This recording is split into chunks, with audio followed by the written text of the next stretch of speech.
Graças a Deus. Enfim, gente, vamos começar a nossa revisão. Estamos aqui em 7. Eu coloquei a apresentação de novo. Eu vou gravar a revisão de hoje, porque o problema que deu com a internet, eu não gravei, viu? Aí eu estou avisando a vocês que vai ser gravado. Eu vou cortar só essa parte inicial das conversas paralelas da gente e vou colocar a parte da apresentação. Alguém quer falar alguma coisa? Eu posso iniciar. O microfone abriu. Pessoal, então boa tarde a todas. Nós hoje vamos fazer a revisão, né? Dar uma retomada ao tema da última oficina, que foi tipos de pesquisa. E aí, vocês estão vendo a apresentação já na tela de vocês? Sim, professora. Sim, né? Ótimo. Do nosso último encontro, vamos fazer uma tempestade de ideias, né? Que eu sempre gosto de fazer. Tá aqui nossa tempestade de ideias. O que foi o que vocês lembram? O que chamou mais a atenção de vocês quando a gente falou dos tipos de pesquisa?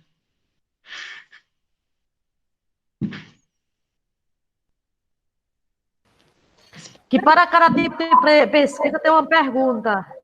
Então, mediante essa pergunta, é que vai ter o desenho de cada pesquisa. Que ela pode se dar de várias maneiras, né? Exploratória,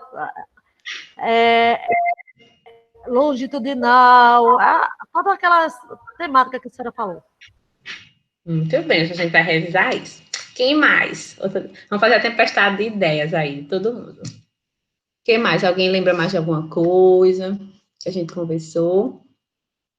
Algum tipo de estudo, tipo de pesquisa?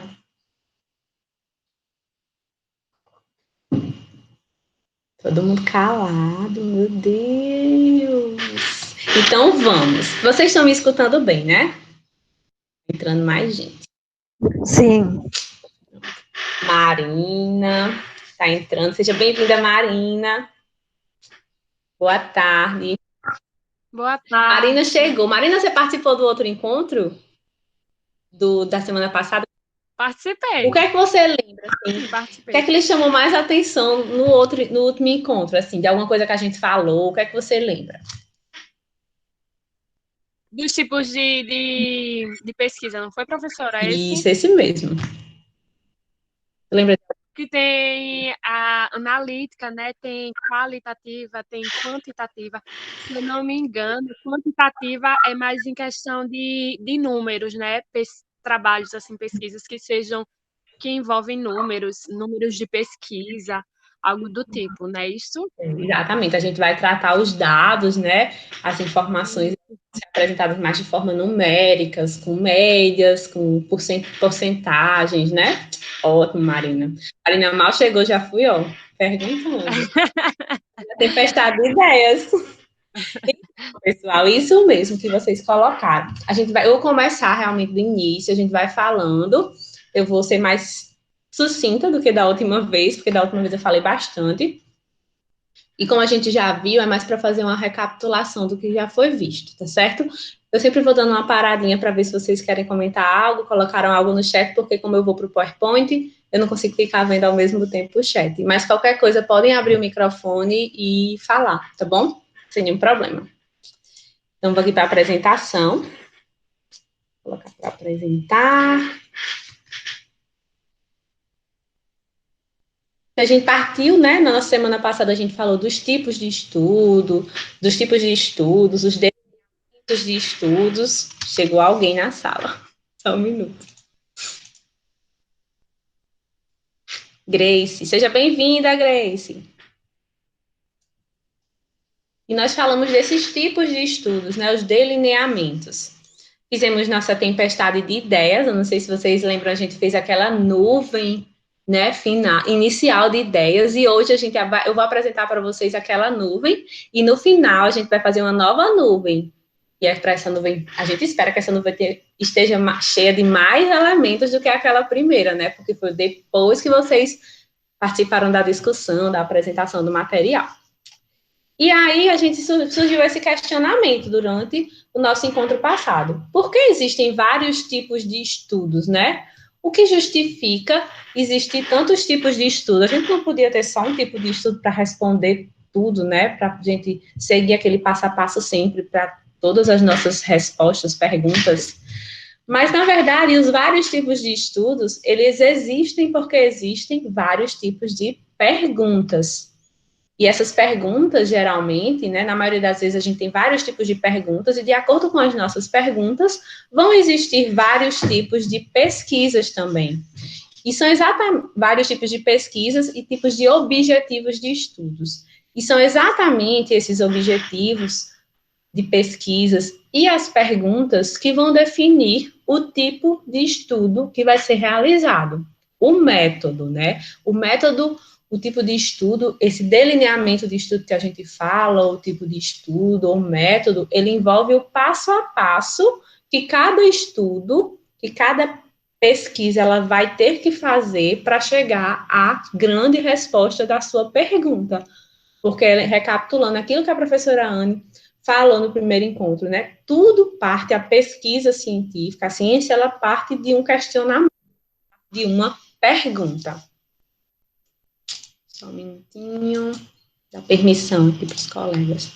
E é partindo dessa pergunta que a gente vai definir quem é esse método, qual é o meu passo a passo para chegar à minha resposta. Então, coloquei aqui embaixo, o método escolhido, ele é por obrigação, ele tem que responder a nossa pergunta. Quando a gente chega ao final de um estudo e a gente não tem a pergunta respondida, provavelmente houve algum erro, alguma falha na escolha daquele método.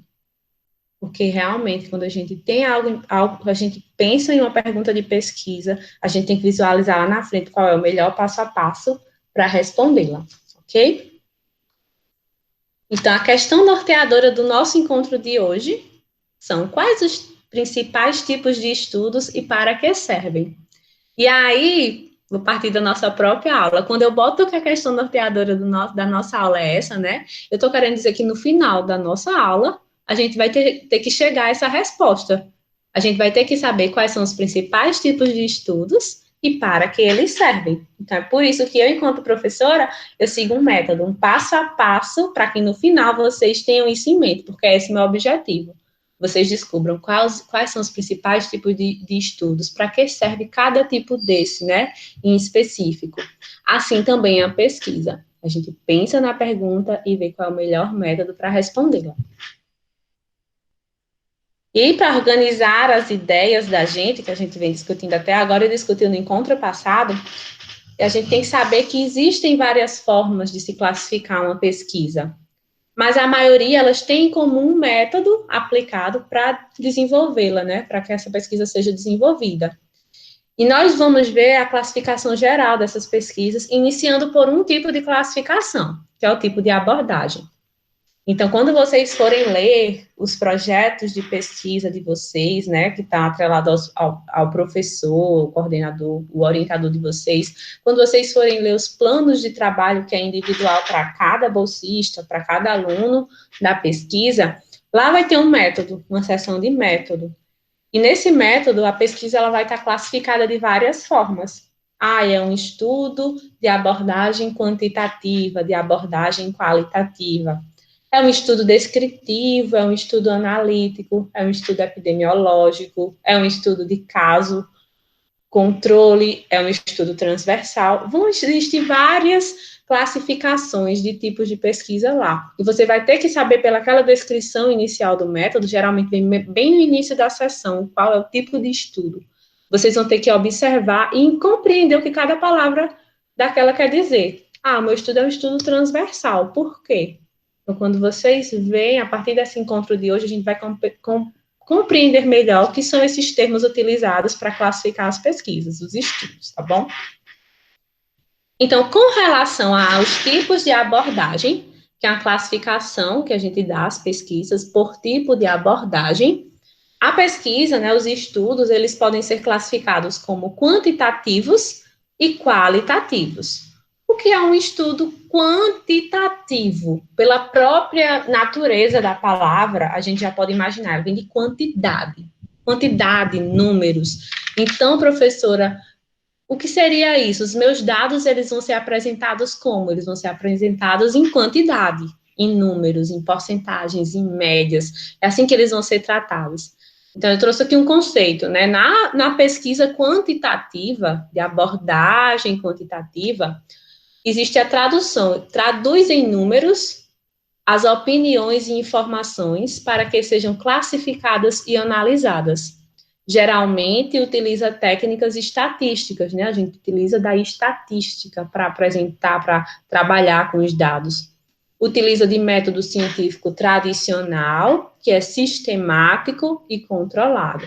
Então, vamos dar um exemplo de um estudo onde os dados sejam quantitativos. Eu quero fazer um estudo que vocês que são alunos, bolsistas da professora Anne, vão realizar. Vocês vão realizar um perfilamento dos alunos e professores da escola, né? Do corpo docente e discente da Escola Técnica de Saúde da UFPB. E aí, lá no método de vocês, tem dizendo que o estudo, ele é quantitativo e qualitativo, né? Porque a gente falou no nosso último encontro, um estudo, ele pode ser tanto quantitativo quanto qualitativo, separadamente, como ele pode ser os dois. Tudo vai depender do modo como os dados vão ser apresentados. Quais são suas perguntas também. E aí, no estudo da professora Anne, vocês, por exemplo, vão identificar, estou dando um exemplo, porque eu não sei realmente se isso vai acontecer, mas vocês vão identificar qual é o perfilamento dos estudantes da ETS, qual é o nível socioeconômico, qual é o grau de instrução desses alunos, onde esses alunos moram, por exemplo, e aí vocês podem chegar às seguintes conclusões: 70% dos alunos da ITS não moram em João Pessoa, moram na região metropolitana de João Pessoa, enquanto 20% moram em outras regiões do estado, e não na região metropolitana, né? Não em João Pessoa e as cidades circunvizinhas. E aí, quando você traz essa porcentagem, esses dados em forma de números, né, de quantidade, você está falando de uma pesquisa quantitativa.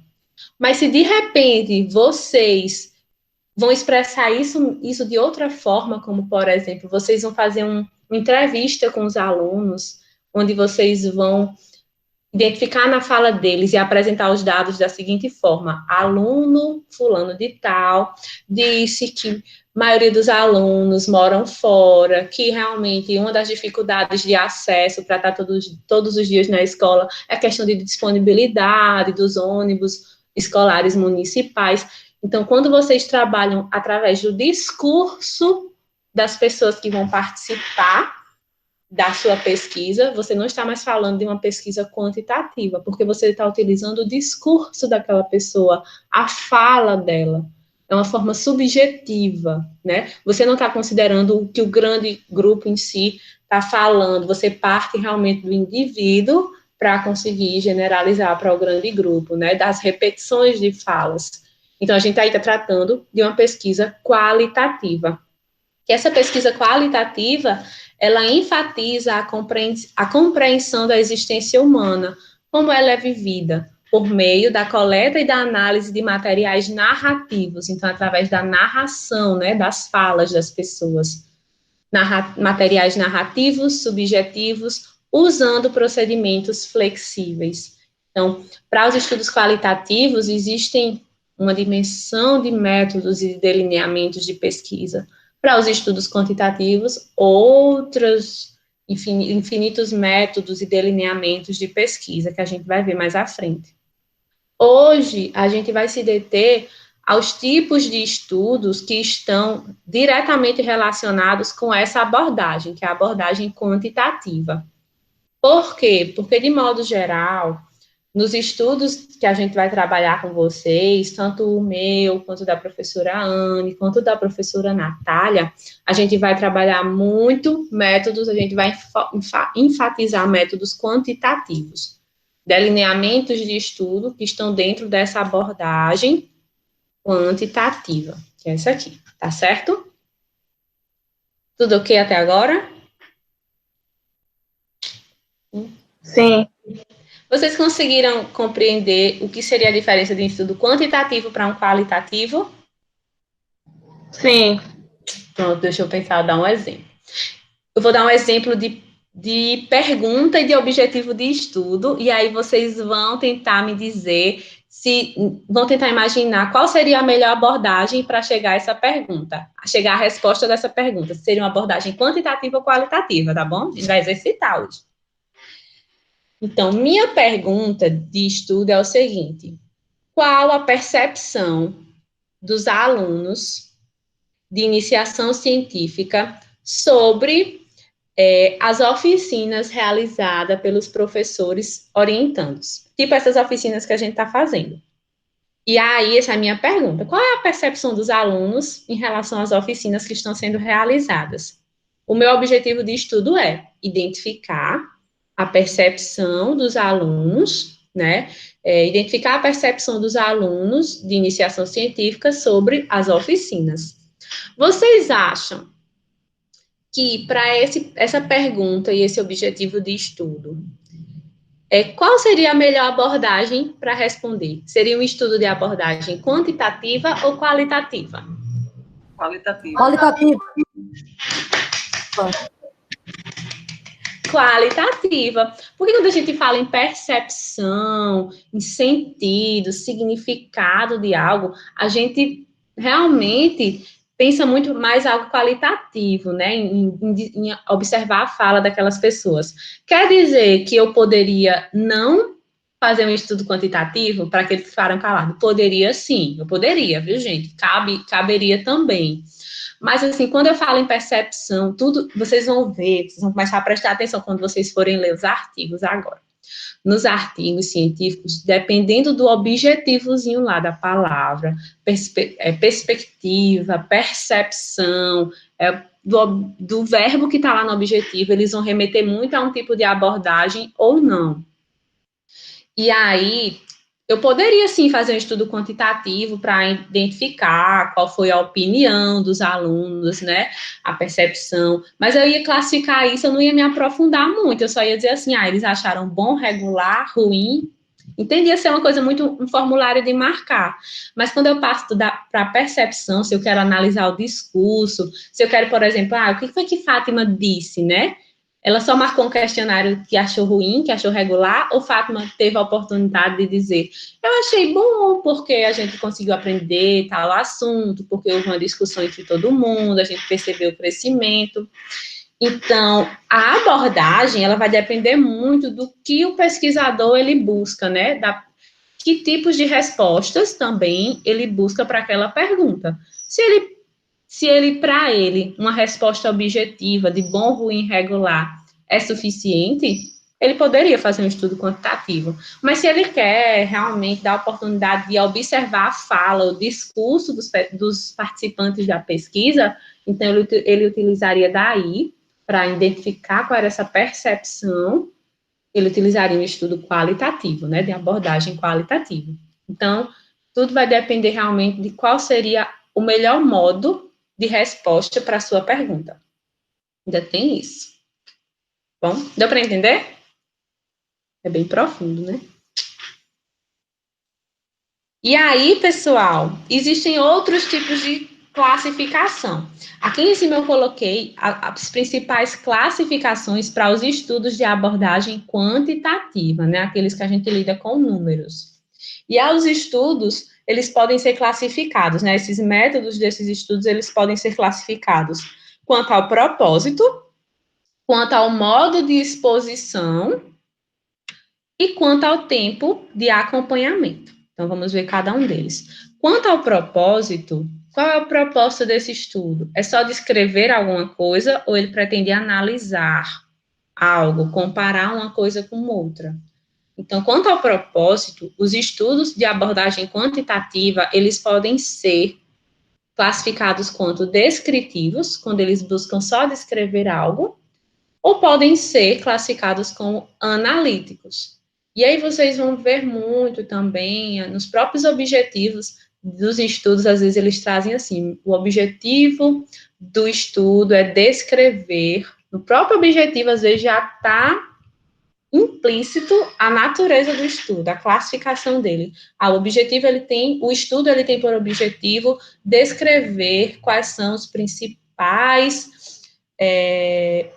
quais são os tipos de abordagem utilizada pelos professores nas práticas de ensino remoto da Escola Técnica de Saúde. O que é que esse estudo quer? Ele quer descrever, saber quais são as abordagens, quais são as metodologias que os professores estão utilizando nesse momento de ensino remoto, por exemplo. E aí ele vai identificar, está utilizando o Google Meet, 20% está utilizando o Canva, 10% está utilizando o SIGA. Então, aí é uma forma bem descritiva. E sempre os dados serão apresentados dessa forma, né? Como é uma abordagem quantitativa, em números, em porcentagens, utilizando a estatística. Já o estudo analítico, ele é mais profundo, né? Ele realmente não busca só descrever, porque descrever a gente observa algo e a gente descreve o que a gente está vendo. A análise, ele vai além disso. Além de eu descrever, eu vou tentar entender aquela relação, eu posso comparar duas coisas diferentes, eu posso comparar dois tratamentos, né? Um tratamento novo para uma doença com outro que já existe. Então, ele é mais profundo. A gente, no meu estudo, a gente vai identificar, a gente vai descrever, mas a gente também vai analisar. O estudo da minha pesquisa, a gente vai tentar identificar quais são os principais fatores, indicadores de cultura de segurança do paciente em alguns setores do HU. E a gente vai observar, vai aplicar um questionário online, onde a gente vai identificar lá no HU se existe formas eficazes da equipe identificar o paciente, se existe uma comunicação boa entre a equipe, as equipes que trabalham no HU, e a partir disso a gente vai tentar fazer uma análise. Então, é um estudo descritivo e analítico. Porque um estudo, ele pode, sim, ser descritivo e analítico ao mesmo tempo. Porque, além de ele descrever, ele vai analisar aquilo que ele está observando, ok? O estudo, ele também pode ser classificado quanto ao modo de exposição dele. Como é isso? O modo de exposição. Os participantes desse estudo, eles vão ser só observados ou vai existir uma intervenção, um experimento com esses participantes?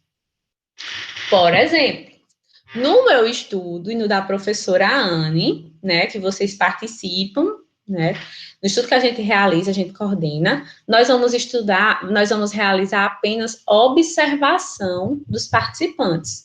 Eu não vou fazer nada, eu não vou fazer nenhum experimento, intervenção com eles.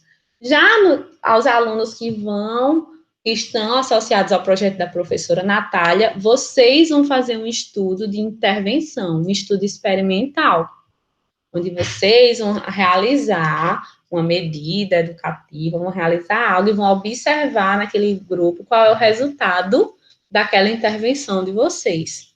Então, existe uma diferença entre intervenção e a gente só observar. Nessa diferença, a gente pode classificar os estudos em estudos observacionais ou em estudos experimentais ou de intervenção, ok? Então, quando vocês forem ler o método dos estudos de vocês, provavelmente vai estar lá. Estudo de abordagem quantitativa observacional, ou um estudo de abordagem quantitativa de intervenção experimental, um estudo experimental. Podem estar essas nomenclaturas lá no método.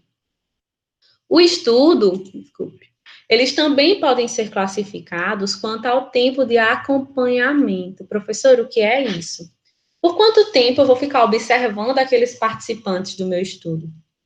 Eu vou só lá onde eles estão e vou coletar os dados, aplicar um questionário, por exemplo, em um só momento, ou eu vou ter que ficar acompanhando eles por um momento, eu vou ter que aplicar um questionário em 2, em 3 ou em 4 momentos, independente disso, mas em mais de um momento. E aí os estudos vão ser classificados de acordo com esse tempo de acompanhamento.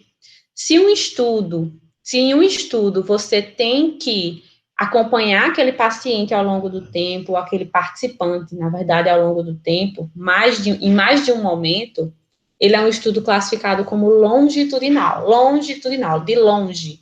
Você vai ficar por um longo tempo acompanhando aquele paciente, lembrem disso.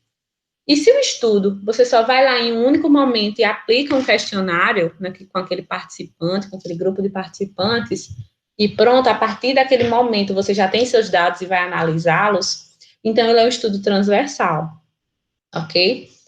Exemplo, eu estou partindo agora dos exemplos dos estudos que a gente vai fazer, né?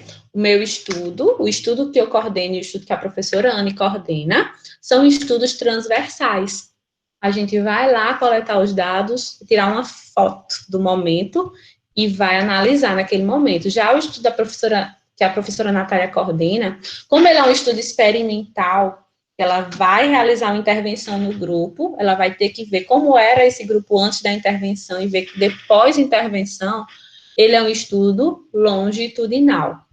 Os estudos experimentais, eles por si só já são estudos longitudinais, porque quando a gente aplica um experimento, a gente quer observar o resultado daquele experimento depois, né? E a gente geralmente observa como é antes, aplica o experimento e observa depois. A gente vai medir o efeito daquele experimento nas pessoas. Oi, Fátima, pode dizer. Vanessa. Escutei a voz, você que era Fátima. Professora, os estudos experimentais também pode ser aquele que você não conclui e fica para ser concluído, porque uma vez eu vi a professora Ângela dizendo que um estudo que ela queria fazer sobre orientação às mães sobre o desengasgo dos bebês. Só que ela disse que orienta as mães, que as mães vão para o HU, assim, nas últimas consultas, tal. Mas para terminar o estudo, teria que acompanhar as mães após, vamos dizer, o bebê nasceu, houve um episódio de engasgo, ela soube desengasgar, e isso ia durar mais de um ano, exemplo. Aí ela ia começar o artigo que ela estava querendo começar, mas não ia terminar, ia ficar inconcluído para terminar o outro ano. Pode ser isso nos estudos experimentais também? Pronto. Assim, os estudos experimentais, eles são realizados realmente em fases, em etapas. Se a gente partir, por exemplo, porque depende do estudo, mas eu vou dar um exemplo de estudo que ele é realizado em fases, tá bom? Isso aí que você partiu. Se eu vou realizar um estudo de um ensaio clínico, que a gente chama, que é muito utilizado na área da saúde, para um determinado medicamento, pronto, vou pegar um exemplo maravilhoso. As vacinas de COVID, para COVID, que estão sendo produzidas agora, não é isso? Então, são estudos de ensaios clínicos randomizados. Inicialmente, existe um estudo onde eles produziram a substância. Beleza, foi alcançado esse objetivo. Mas até a vacina, até aquela substância que é a vacina, ela ser comprovada que pode ser administrada na gente, que é o ser humano, ela tem que passar por várias etapas. E a gente vai falando, o estudo está na fase 1. Não sei se vocês já ouviram falar nos jornais, mas diz assim, o estudo está na fase 2 de testagem. É porque, primeiro, essas vacinas são construídas. Geralmente, uma das primeiras fases, elas vai ser observada a reação desses medicamentos, né, de modo geral, as vacinas, nos animais. E aí vão ser administrados em animais. Se tudo correu bem, aí vai para outras etapas, né? Vão passando por várias etapas, até chegar à etapa final de ensaio clínico, que a gente chama, que é um tipo de estudo experimental, ensaio clínico, onde vai ser realmente administrada a vacina no ser humano, mas depois porque ela passou por várias fases. Então, várias perguntas foram respondidas, até que chegue a grande pergunta final. Ela realmente causa imunidade nas pessoas? E aí, agora, por exemplo, na vacina da Covid, ela está numa das últimas fases, algumas vacinas já estão nas últimas fases de estudos, que é exatamente, já passaram por todas as fases de produção, de testagem em animais, para vir realmente ser testadas no ser humano. Elas ainda não estão liberadas porque não foi concluído. Então, agora, algumas pessoas estão participando de pesquisas, né? Existem voluntários para realmente saber se a vacina, ela cumpre com o objetivo inicial dela, que seria causar imunidade na gente contra o coronavírus, não é isso? Então, realmente são fases. Essa questão, por exemplo, do estudo da professora Ângela, se eu entendi bem, ela era com as gestantes, era, Vanessa, que ela fazia a intervenção de ensinar técnicas de desengasgo? Sim, sim. Pronto. Essa questão, ela pode responder várias perguntas, mas se, por exemplo, se ela quiser, se a pergunta dela fosse, vou pensar aqui qual seria a pergunta dela, não sei se foi exatamente essa, mas pelo que você me contou, se a pergunta dela fosse, meu Deus, ações educativas em mulheres gestantes, ações educativas em mulheres gestantes com relação ao ensino do desengasgo são efetivas na prevenção do desengasgo dos seus bebês, das suas crianças? Aí, para essa pergunta, o que é que a gente ia ter que analisar? A gente ia ter que fazer a ação educativa, aquilo que você disse. A criança nasceu, então ela já tem um filho, por exemplo, né? Mas se é uma mãe de primeira viagem, né? Ela nunca tratou. A esperar a criança nascer até que realmente ela conseguisse fazer uma manobra de desengasgo efetiva. Mas, assim, outras coisas poderiam ser feitas para chegar a essa resposta, porque nem sempre a criança vai ter um desengasgo e a gente prefere que ela não tenha. Então, poderia ensinar essas mães a fazerem com a técnica correta e poderia fazer um teste mesmo, intervenção, onde elas tivessem que simular em laboratório como seria um desengasgo, entende? Tipo ensino mesmo, uma prática de ensino, uma simulação com essas mães após o ensino. A gente trabalha com simulação, onde tivessem vários manequins de bebês e a gente fosse ver se ela realmente tinha feito a técnica correta. E aí, se ela conseguiria ver se a intervenção dela foi importante, sem ter que esperar por muito tempo que os bebês engasgassem, até porque quando o bebê engasgasse, ela não ia conseguir estar lá presente para ver se a manobra foi feita corretamente. Por mais que ela saiba, mas o bebê desengasgou. E muitas vezes, é porque a questão de pesquisa é muito complexa, e muitas vezes, na técnica de desengasgo, por mais que você faça a manobra correta, não é 100% garantido que a pessoa vai conseguir desengasgar. É que nem a massagem cardíaca, a pessoa tem uma parada. Você fazer as manobras vai aumentar as chances dela retornar, mas não é 100% garantido que ela vai retornar, mesmo que você esteja fazendo as manobras efetivas. Entende? Então, acho que a avaliação não deveria ser por aí, realmente. Para uma resposta, para uma pergunta dessa, eu preferia realmente, Giovana, como seria o meu desenho de estudo? Porque parte de cada pesquisador. Eu realmente faria intervenção com mães, de modo geral, não só gestantes, e aí eu ensinaria, fazia um curso, por exemplo, ensinando como seria, e depois eu faria um momento de simulação realística, com elas em laboratório, por exemplo, para ver em situações de desengasgo se realmente elas conseguiriam realizar a manobra de forma efetiva, entende? Eu faria isso, eu conseguiria ver um antes e depois. Nessa pergunta... Entendi, professora. Entende?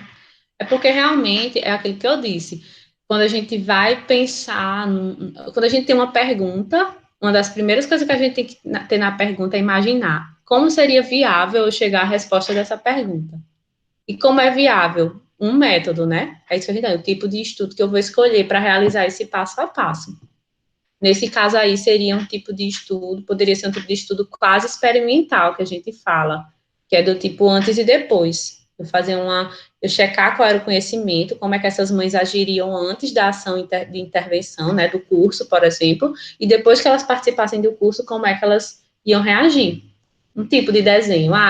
Hoje eu vou convidar várias mães, por exemplo, estou no PSF, vou convidar várias mães para elas mostrarem como elas desengasgariam seus filhos se eles estivessem engasgados.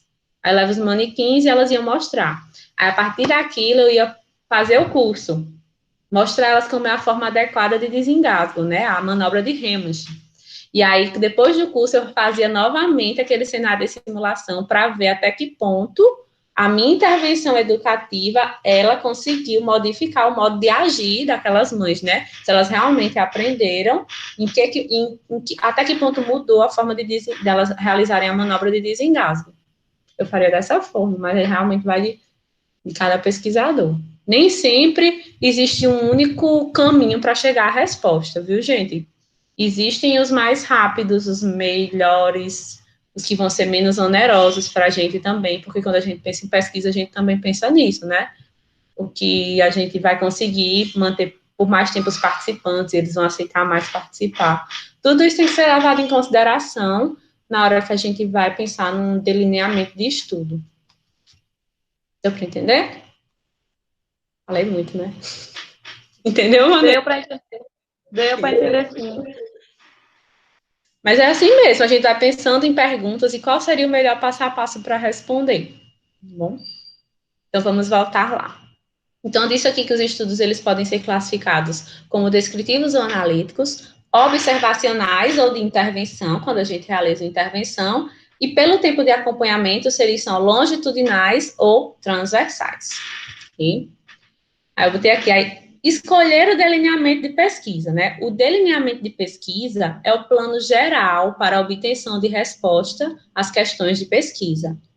Os delineamentos quantitativos tendem a ser estruturados e controlados, com o objetivo de minimizar o viés. O que é o viés? São essas possibilidades de erros, da gente escolher um método errado, da gente errar durante o passo a passo da nossa pesquisa, fazer algo que impossibilita a gente chegar a uma resposta, ou ainda mais, a chegar à resposta que seja correta.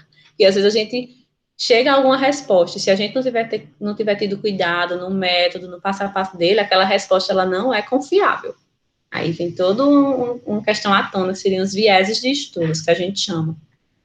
Também indicam com que frequência os dados serão coletados, né, o tipo de estudo que eu escolher, e quais tipos de comparação serão feitas. Se vai ser preciso comparar no meu estudo uma intervenção com o outro, com um grupo que não recebeu ou não. Se vai ser um estudo meramente transversal, onde não vai existir uma comparação, por exemplo. O delineamento de pesquisa é a estrutura arquitetônica do estudo. Eu gosto muito dessa frase. Então, o delineamento de pesquisa, ele realmente é aquela estrutura arquitetônica, se a gente pensar num prédio. É ele que vai dar suporte à sua pesquisa. É ele quem vai dar estrutura, realmente, para você olhar e dizer assim, caramba, essa pesquisa é uma pesquisa que o delineamento dela está correto, o passo a passo foi seguido de acordo com o estudo que foi escolhido. Então, muito provavelmente, os resultados dessa pesquisa, eles são resultados confiáveis. Porque hoje a gente preza muito por isso. Os estudos, não é só porque algo está publicado num artigo que ele é confiável, infelizmente.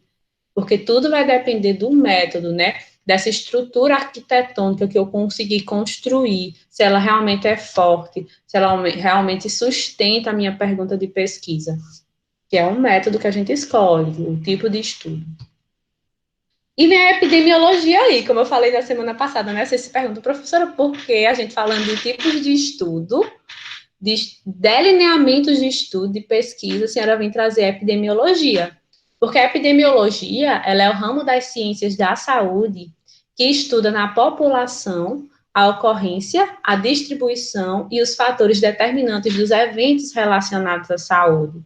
Então, é na epidemiologia onde a gente vai se perguntar quais são os fatores de risco para tal doença, qual é o melhor tratamento para determinada doença, qual é a melhor intervenção, qual é o melhor cuidado para um paciente que está nessas condições. Então, a epidemiologia, ela traz todas essas perguntas, que geralmente são as perguntas que nós fazemos enquanto ciências da saúde, né, enquanto profissionais de saúde. E daí entra os estudos epidemiológicos. São muito utilizados na área da saúde, por isso que eu trouxe eles aqui para mencionar a vocês. Os estudos epidemiológicos abordam e investigam a saúde da população e os fatores determinantes para o risco e agravos de doenças, assim como eventos associados com a saúde. Tem a raiz na epidemiologia, né, esses estudos epidemiológicos, que é a ciência que estuda a relação de causa e efeito, ou saúde e doença.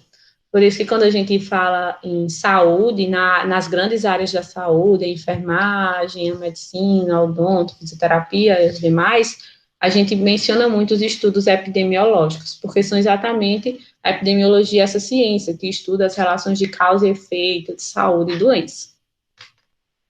E aí eu vou apresentar para vocês os principais tipos de estudos epidemiológicos, né, que estão classificados dentro dos estudos quantitativos, aquilo que a gente vinha falando. Eu tenho até assim, como atenção, para cada tipo de pergunta, existe um desenho de estudo, um delineamento, um método mais apropriado que irá responder ao questionamento. Aquilo que eu acabei de dizer. Muitas vezes a gente tem uma pergunta e 2 ou 3 tipos de delineamentos de estudo podem responder essa mesma pergunta. Mas sempre vai existir aquele delineamento que, quando a gente avalia, ele vai ser o melhor, ele vai ser o mais prático para ser realizado, ele vai trazer melhores respostas, dependendo do que o pesquisador espera como resposta para aquelas suas perguntas, ok? Então, os principais tipos de desenhos são os estudos de caso, as séries de caso, que são estudos descritivos, aquela classificação que a gente viu. Os estudos transversais, né, que a gente já falou sobre eles um pouco.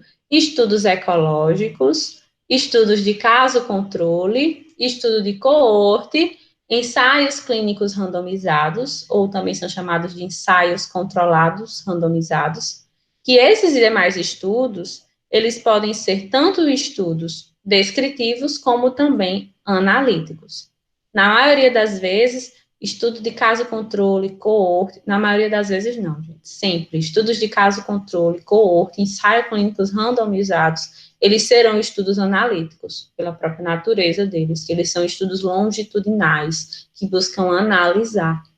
Enquanto os estudos transversais e ecológicos, eles podem sim ser apenas estudos descritivos, mas podem, além de ser descritivos, serem analíticos também.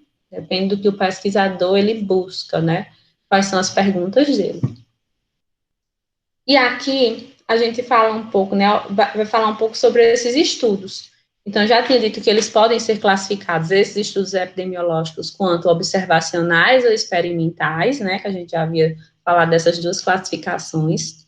Ambos os estudos analisam se existe associação entre um determinado fator, comparando grupos, contudo, ele vai mostrando aqui quais são as principais diferenças. Nos estudos observacionais, quanto à intervenção direta do pesquisador com a relação analisada, ou seja, o pesquisador ele vai fazer alguma intervenção com os participantes? Não, né? Então, aqui está dizendo, não existe. Já nos experimentais, existe. E aí eu trouxe duas perguntas de pesquisa, onde em uma, né, ela vai ser respondida por um estudo observacional, e na outra, pela própria pergunta, você vai observar, você vai dizer, não, aqui a gente tem que fazer um experimento. Aí a gente pode optar por um estudo experimental. A primeira pergunta é o seguinte: o álcool é fator de risco para o câncer de estômago? Então, quando eu faço essa pergunta, eu digo, eu estou querendo saber se o álcool, ele é um fator de risco, ele pode causar, né, pessoas que consomem álcool pode causar câncer de estômago. Das duas, uma, vocês vão dizer qual é a melhor alternativa. Ou eu vou oferecer álcool para um grupo de pessoas que aceitem participar do meu estudo, e vou dar álcool, esperar até para ver se eles, acompanhar eles até ver se eles desenvolvem um câncer de estômago, enquanto eu vou dar álcool no outro, enquanto eu vou outro grupo que não consome álcool, eu vou ficar esperando, observando se não desenvolve. Ou então, eu vou acompanhar pessoas de modo geral ao longo do tempo, ficar observando pessoas que consomem álcool, se elas têm uma predisposição com o passar do tempo a desenvolver câncer de estômago. Ou ainda mais, eu vou pegar pessoas que tiveram câncer de estômago e tentar identificar se elas tinham o hábito de consumir álcool. Enfim, dessas três opções aí, mas assim, que duas envolvem a observação e a outra envolve um experimento, que eu estou oferecendo algo. Qual é que vocês acham que é mais viável para responder essa pergunta? Observação. A observação, né? Que é aquilo que eu disse, eu não vou estar oferecendo álcool, a gente comentou na aula passada. Imagine, é questão ética, né? Que envolve também na pesquisa. Então, quando a gente vai pensar num desenho de estudo, num delineamento de estudo, a gente tem que considerar que a gente tem princípios éticos ali que envolvem. Eu não posso fazer mal aos participantes do meu estudo, eu tenho que garantir a segurança deles. Então, jamais vou fazer um estudo onde eu cause um dano à saúde daquele paciente. Aí vai totalmente contra os princípios de segurança, né, dos participantes, do paciente. Seria realmente observacional. E aí tem outra pergunta. A segunda pergunta é o seguinte: a glucosamina é efetiva para aliviar a dor de osteoartrose nos joelhos? Eu estou querendo saber se uma medicação X, ela realmente é efetiva para o tratamento de uma dor, de um tipo de dor no paciente. Então, nesse caso, a gente realmente teria que fazer um estudo experimental. Aquele paciente a gente analisar todo, aquele paciente, ele já faz uso dessa medicação, é uma medicação que não causaria efeitos colaterais naquele paciente, tudo isso é levado em consideração, né, que aqui está de forma bem mais simples.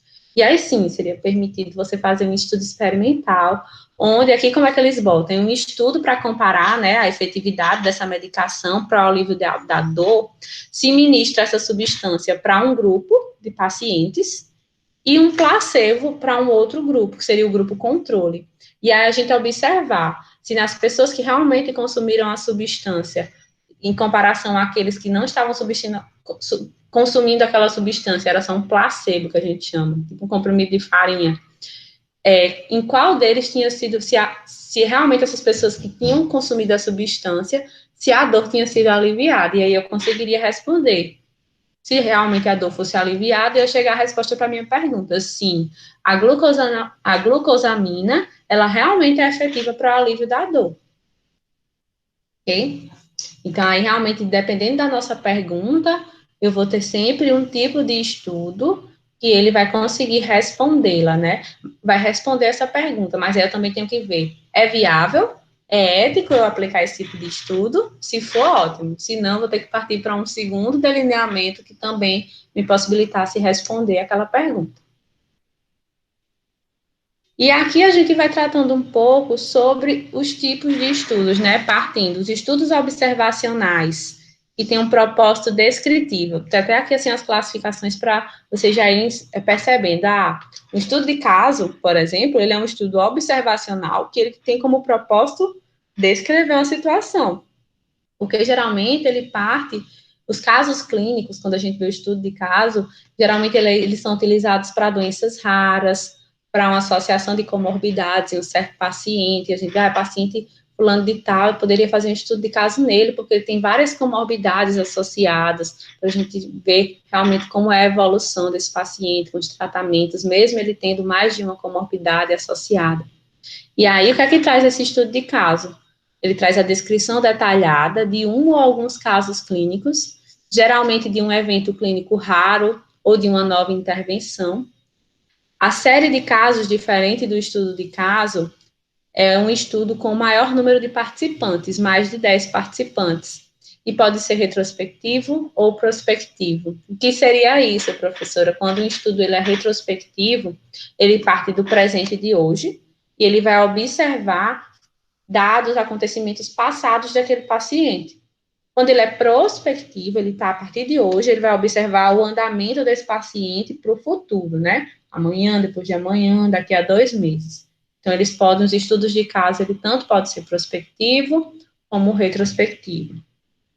E aí, quais são os fatores positivos dos estudos de caso?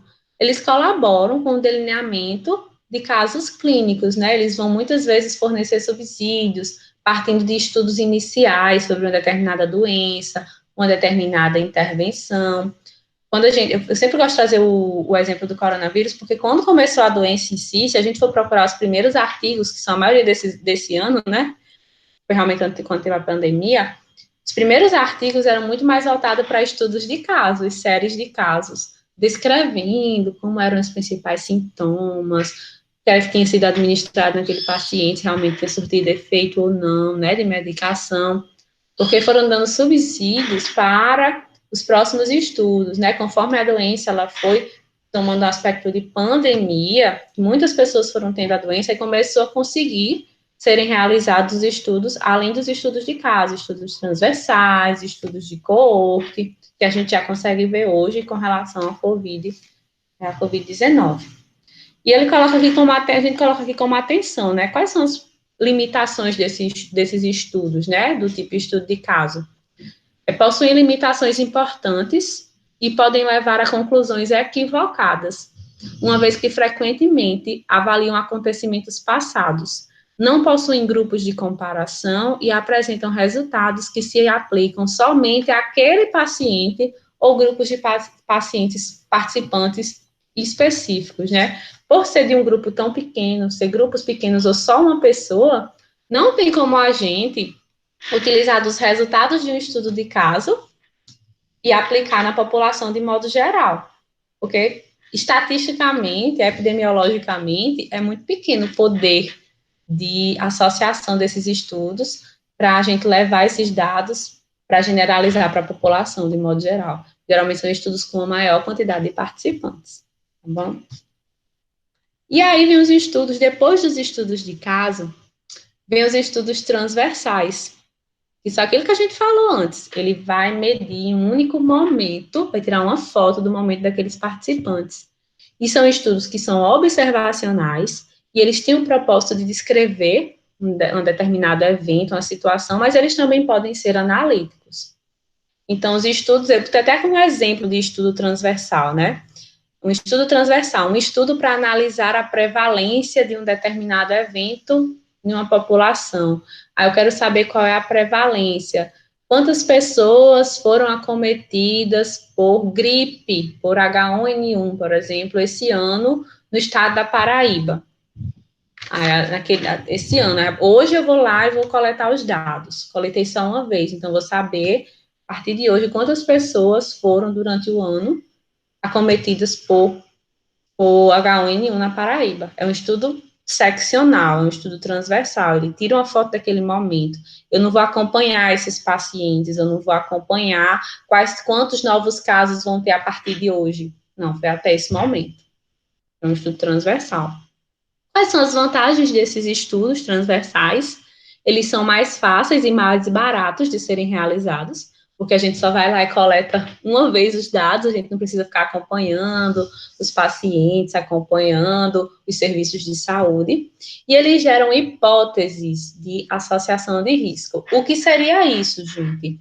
Um estudo transversal, que eu só vou lá e eu coleto dado em um momento, eles não são possíveis de identificar, por exemplo, fatores de risco para uma doença. Porque para eu saber, por exemplo, partindo daquela pergunta que teve no slide anterior, se eu quero saber se o álcool ele é um fator de risco para o câncer de estômago, eu não vou chegar em um único momento para aquela pessoa e perguntar, uma pessoa que teve câncer e dizer, você consumia álcool? Sim. Porque de 100 pessoas de 100 pessoas que tinham câncer de estômago, 80 consumiam álcool. Então, eu chego à conclusão que o álcool é fator de risco para o câncer de estômago. Eu não posso fazer isso no estudo transversal, porque para a gente realmente identificar um fator de risco, a gente tem que acompanhar essas pessoas ao longo do tempo. Porque pode ser que existam outros fatores, além do álcool, que estejam sendo confundidos ali, que sejam os fatores de risco de fato para o câncer de estômago e não o álcool. Vou dar um exemplo clássico quando a gente vai estudar tipos de estudo. Existiu um estudo bem famoso, que a pergunta era o seguinte: o café, ele é fator de risco para o câncer de pulmão? O que é que vocês acham? Vocês acham que o café é fator de risco para o câncer de pulmão? Eu acho que o café não, mas a maioria dos fumantes gostam de tomar um cafezinho. Aí pode ser associado a isso. Era aí onde eu estava querendo chegar. Imagine vocês que eu quero saber se o café é um fator de risco para o câncer de pulmão.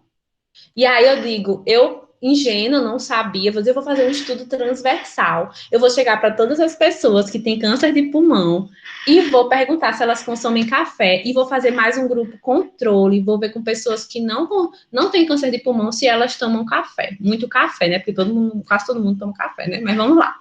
Aí eu identifiquei, por exemplo, que quando eu fiz as perguntas, peguei todos os meus dados, né? Saí feliz, vou fazer minhas análises. Aí eu identifiquei. Das pessoas que tinham câncer de pulmão, 90% tomava mais de 4 xícaras de café por dia. E as pessoas que eu pesquisei que não tinham câncer de pulmão, elas tomavam só 2 xícaras de café, no máximo, por dia. Vou dizer que foi 50% dessas pessoas. Aí eu vou dizer, cheguei à conclusão que o café é fator de risco para o câncer de pulmão.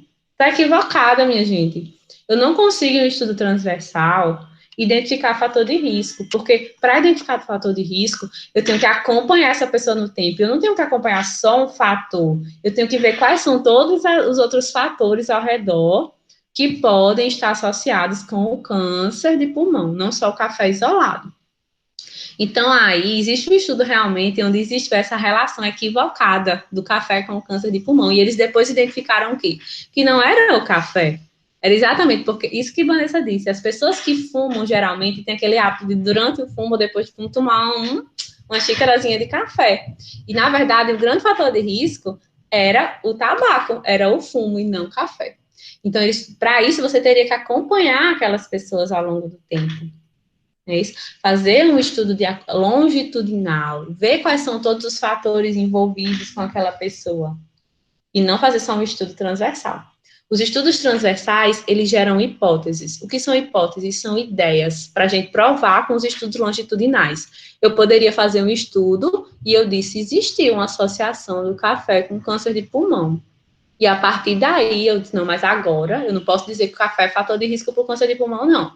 Eu posso dizer que existia uma relação no meu estudo. Mas agora, eu vou fazer um outro estudo, eu vou fazer um estudo longitudinal para realmente comprovar se o café é fator de risco para o câncer de pulmão.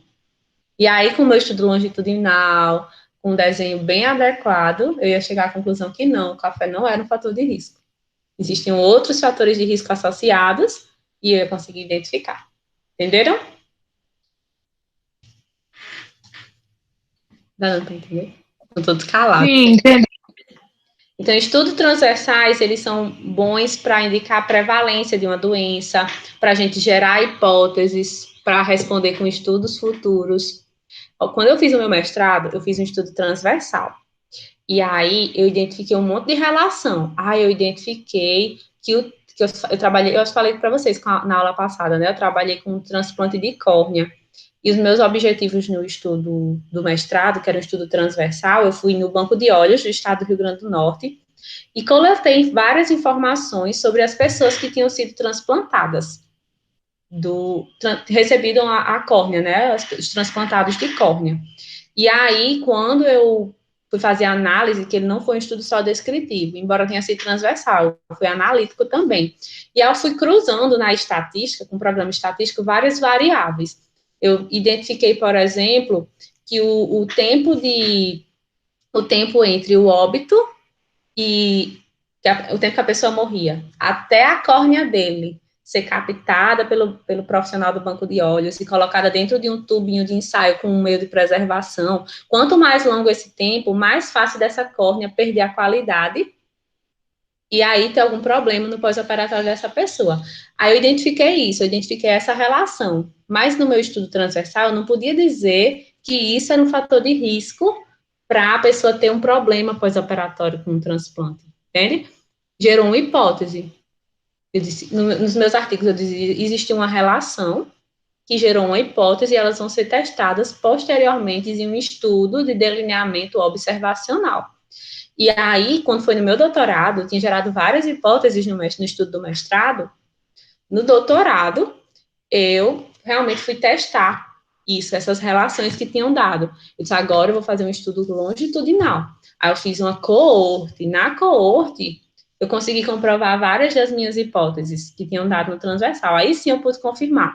O tempo entre o óbito e a preservação maior que X é um fator de risco para a falência do enxerto na pessoa pós-transplante. E aí a gente foi avaliando várias coisas. Então, porque o estudo transversal, ele não tem esse poder de dizer se algo é fator de risco ou não. Ele tem um poder de inferir, ele pode gerar realmente uma hipótese. Existe uma possibilidade de tal coisa ser fator de risco para uma determinada doença, mas tem que ser testada com outros estudos. E aí, pessoal, o próximo tipo de estudo da gente vai ser os estudos ecológicos. Os estudos ecológicos, eles são bastante parecidos com os estudos transversais, sendo que ao invés de a gente coletar dados do indivíduo, de pessoa por pessoa, os dados eles vão ser coletados de grupos, de conglomerados de pessoas, que a gente chama. Então, por exemplo, eu vou ter até um exemplo de pergunta. Qual é a proporção de óbitos por causas violentas nos estados brasileiros por faixa etária da população. Eu quero saber, com essa pergunta, nos estados brasileiros, quantas pessoas que morrem, como é que está classificada as mortes violentas por faixa etária, né? Por exemplo, de 20 a 35 anos. 50% das pessoas que morrem por causas violentas têm de 20 a 35 anos. Então, quero fazer isso nos estados. Então, eu não parto de cada pessoa, posso partir do próprio DataSUS, que é um sistema de informação, né, nacional, que me trazem esses dados e chegar a essas análises. Geralmente, nos estudos ecológicos, a gente utiliza dos bancos de dados, dos sistemas de informações já existentes, para a gente fazer essas análises. E aí a gente chama de estudos ecológicos. Já partindo para outros tipos de estudo, que são os estudos observacionais com propósito analítico, a gente vai observar 3 tipos aqui, que são os estudos de coorte, os estudos de caso-controle e os estudos experimentais, né, que a gente já falou um pouco antes. Eu vou explicar aqui para vocês só como é o desenho desses estudos. Então, os estudos de coorte, eles são estudos longitudinais, prospectivos, podem ser também retrospectivos. Eles são observacionais, no qual um grupo de pessoas é acompanhado por um determinado tempo.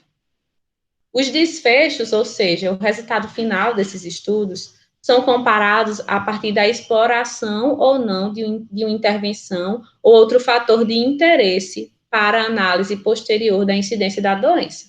De modo geral, o que é isso? O estudo de coorte, ele vai pegar um grande grupo de pessoas e ele vai acompanhar essas pessoas. Eles vão buscar uma causa para um determinado efeito, ou seja, um exemplo, eles vão buscar um fator de risco de uma doença. E eu trouxe até uma pergunta aqui, um exemplo que daria para um estudo de coorte, eu explico a vocês como seria o delineamento desse estudo. Se eu quisesse saber se o sal causa o aumento da pressão, eu não vou dar sal às pessoas, né, até a pressão delas aumentar. Então, aí eu já sei que seria inviável um estudo experimental. Eu ia ter que fazer um estudo observacional. O que é que eu poderia fazer? Se eu fosse fazer um estudo de coorte, eu ia pegar um grande grupo de pessoas, observar nesse grande grupo quem são as pessoas que consomem sal e quem são as pessoas que não consomem sal, né? Porque existe um grande grupo de populações. E aí eu acompanhar durante o tempo, ficar acompanhando essas pessoas e observar se realmente as pessoas que consumiam sal, se existia uma porcentagem maior entre as pessoas que consumiam sal, que houve um aumento de pressão. E aí eu ia realmente chegar, sim, realmente eu consigo comprovar que o sal, ele é um fator de risco, ele aumenta a pressão. Porque a maioria das pessoas que consumiam sal, elas tiveram como resultado final do meu acompanhamento a elevação da pressão arterial. Então, seria um estudo de coorte. Eu acompanho um grande grupo onde existem pessoas que estão expostas ou não ao fator de risco, que seria o consumo de sal, e ao final de um tempo eu ia ver quantas dessas pessoas, tanto as que consumiam quanto as que não consumiam, tinham desenvolvido tinha sido elevado a pressão arterial. Ia chegar à conclusão. Se, por exemplo, no final do estudo eu vi que 80% das pessoas que consumiam sal, a pressão estava lá em cima, enquanto que 30% das pessoas que não consumiam tiveram um aumento de pressão. Eu ia ver que o sal em si ele tinha sido um fator realmente que tinha aumentado a possibilidade da pressão arterial subir. Ok? Então, no estudo de coorte, eu sempre parto de um grande grupo, onde vão existir pessoas expostas e não expostas. Nesse exemplo, que consome sal e que não consome sal. E eu vou acompanhar ao longo do tempo qual a quantidade de pessoas nesse grande grupo que vai desenvolver o aumento da pressão. Ok? Já o estudo de caso-controle, que aí sempre pode existir uma confusão entre esses 2 tipos de estudo, porque ambos são estudos observacionais e são estudos longitudinais.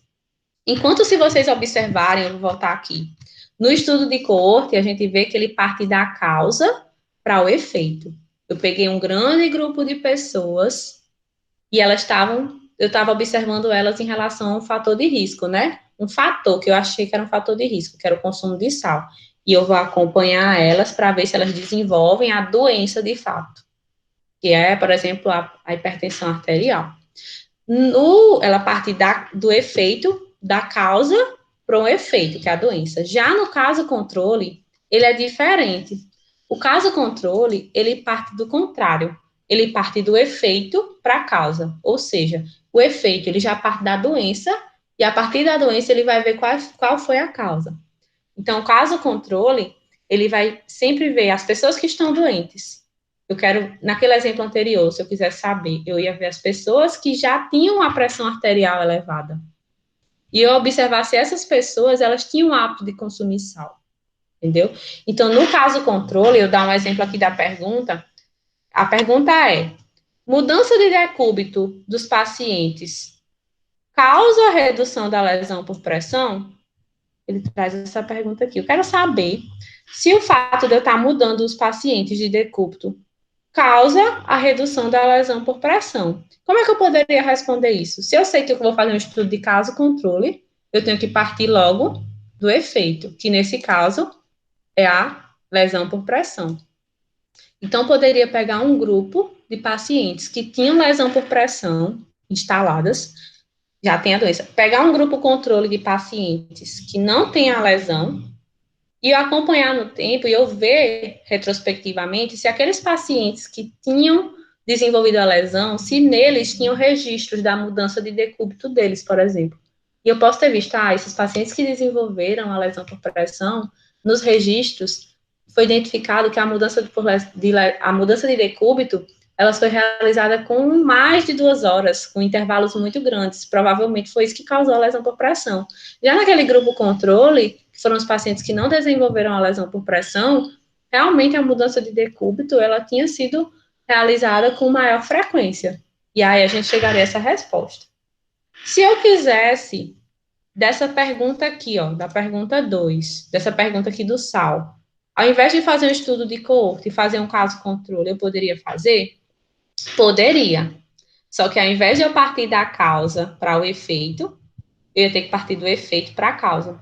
Eu ia pegar as pessoas com hipertensão arterial, ia montar um grupo. Quando a gente fala em caso controle, é porque sempre tem 2 grupos, caso controle. Um grupo do caso e o grupo do controle. Vocês vão lembrar disso. Então, eu ia pegar um grupo de pessoas com hipertensão arterial, ia pegar um grupo de pessoas que não tinham hipertensão arterial. Eu ia tentar equilibrar esses grupos. Pessoas mais ou menos da mesma idade, mesmo sexo, para evitar que outros fatores interferissem nisso. E aí, eu ia comparar essas pessoas que desenvolveram a pressão arterial, a hipertensão arterial, em relação às que não desenvolveram, né, dos 2 grupos. Em qual grupo foi mais prevalente? Eles falaram, né, eles responderam que tinham maior consumo de sal na alimentação, que era comum o consumo de sal. E aí eu vou acompanhar essas pessoas para ver realmente. E aí eu posso identificar, né? A hipótese é essa, que eu realmente identifique que as pessoas que têm hipertensão, elas tinham um consumo de sal mais elevado. E aí eu ia responder minha pergunta. Sim, o sal, ele causa aumento a elevação da pressão arterial. Conseguiram entender, gente? Que às vezes uma pergunta ela pode ser respondida, eu quis mostrar isso, com mais de um delineamento de estudo. Tá muito confuso? Não, consegui sim entender. Então, assim, quando eu penso no estudo de coorte e de caso controle, vocês vão ver muito assim. Quando eu quero identificar um fator de risco para uma doença, por exemplo, é comum eu utilizar ou um estudo de coorte ou um estudo de caso controle. Geralmente, os 2 servem. Aí você disser, professora, e quando é que eu vou ter que escolher por um e por outro? Aí é onde vem a grande tchan. Porque os estudos de coorte, eles geralmente são utilizados em doenças mais raras, ou doenças ou em acontecimentos mais raros, onde existe um grupo menor de pessoas expostas. Por quê? Porque, gente, olha, eu vou dizer a vocês, no meu doutorado, eu digo isso por experiência própria. No meu doutorado, eu fiz 2 estudos. Eu fui uma louca. Eu fiz um estudo de coorte e fiz um estudo de caso controle. Eu fiz um estudo de coorte com todos os doadores, com todos não, né? Mas eu fiz com bem 500 doadores de córnea do estado do Rio Grande do Norte. E o meu estudo de caso controle foram com as pessoas que tinham recebido as córneas e tinham desenvolvido a falência. Professora, e por que a senhora fez um estudo de caso controle com essas pessoas? Porque quando eu fui ver a quantidade de pessoas que tinham desenvolvido a falência da córnea, tinham sido poucas. Então, para fazer uma coorte, geralmente os estudos de coorte, eles levam em consideração muitas pessoas, as amostras são muito grandes. Então, o que justifica eu fazer um estudo de caso controle seriam em amostras menores. No meu caso, a falência do enxerto de córnea, ele é um evento mais raro, não é comum. De 100% de pessoas que fazem transplante de córnea, 2% em média tem falência, então é muito pouco. Então, isso justifica, são eventos mais raros, com menores quantidades, menos incidência, prevalência na população. Por isso, eu fiz um caso controle. Mas eu digo a vocês, meu caso controle, ele tinha 39, minto, era 29, não era 39, acho que eram uns 29 casos de falência que eu tinha encontrado aqui no estado. Mas, aí eu fiz para cada caso, eu tenho que ter o grupo controle, né? Porque caso controle tem um grupo controle, eu botei para cada caso 2 controles. Então, ao todo deram, eu sei que ao todo deu 100 e poucos participantes no meu caso controle, e na minha coorte tinha 419 participantes, lembrei agora. Diga aí, muito mais do que o triplo.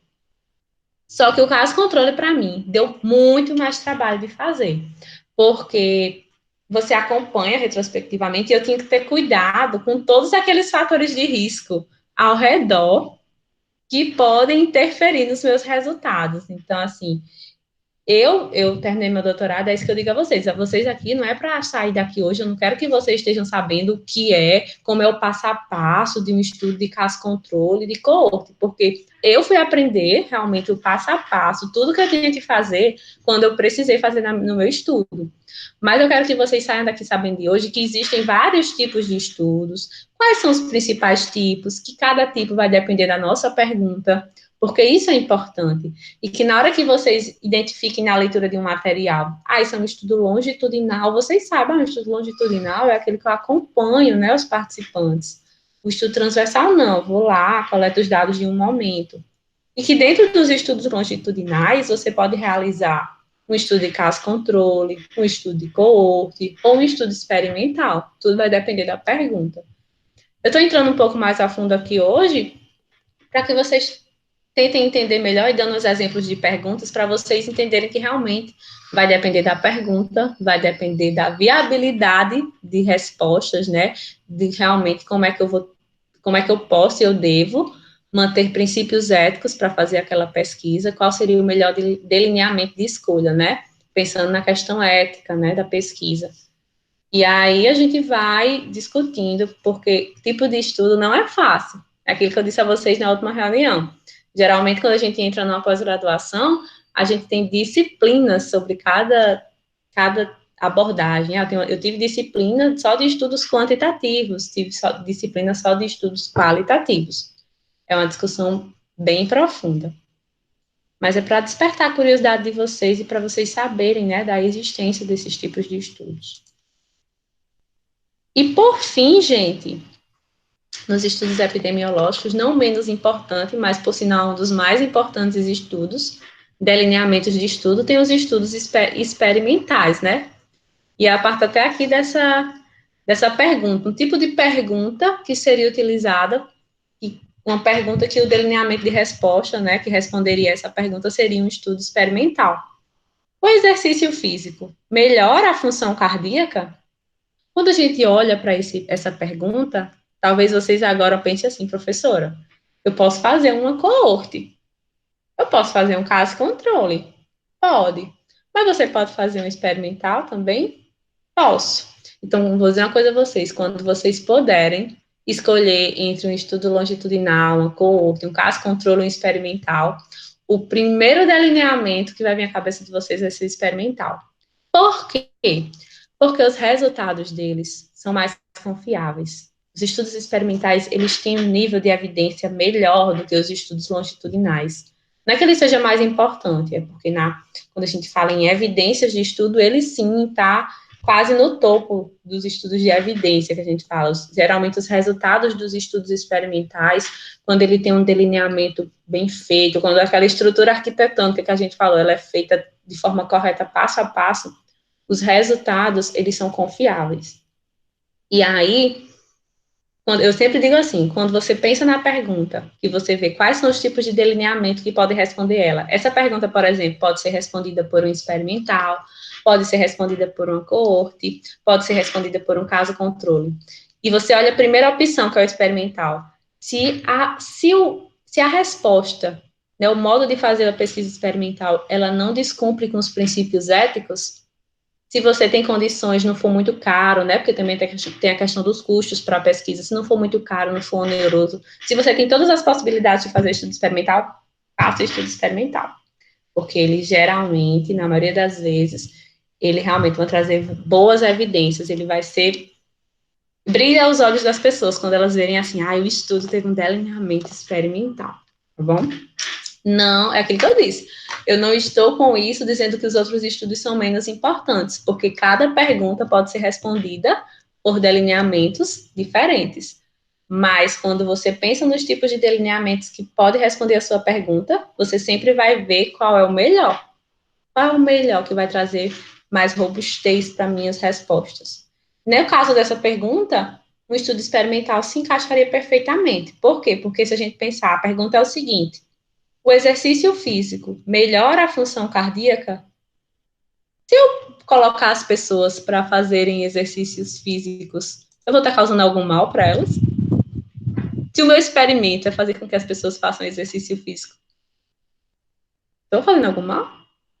Vocês acham? Não, pelo contrário. Exato. É diferente de eu dar álcool para as pessoas até elas desenvolverem câncer de estômago, não é? E Sim. sacada, entende? Naquela pergunta do álcool com câncer de estômago, jamais o estudo experimental seria o melhor método para eu chegar à minha resposta. Eu teria que fazer, sim, uma coorte, né, ou um caso controle.